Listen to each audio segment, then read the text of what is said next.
সময় মিডিয়া লিমিটেডের চেয়ারম্যান, ব্যবস্থাপনা পরিচালক সহ ৫ জনের বিরুদ্ধে প্রতারণার মামলার কার্যক্রম স্থগিত করেছে হাইকোর্ট।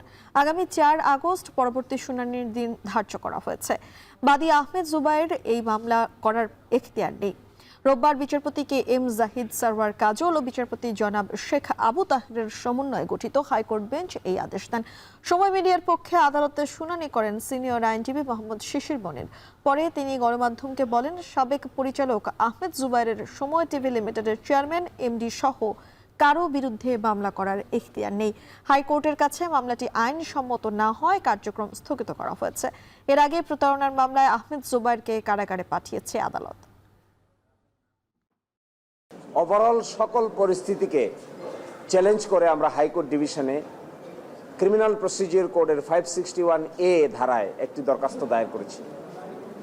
এই দরখাস্ত শুনানি অন্তে আজকে মাননীয় আদালত কেন এই ক্রিমিনাল প্রসিডিংটাকে কোয়াশ করা হবে না এই মর্মে রুল দিয়েছেন, তার সঙ্গে 1 মাসের জন্য স্টে দিয়েছেন, আগামী 4 আগস্ট পরিপূর্ণ শুনানির জন্য ফিক্স করে দিয়েছেন।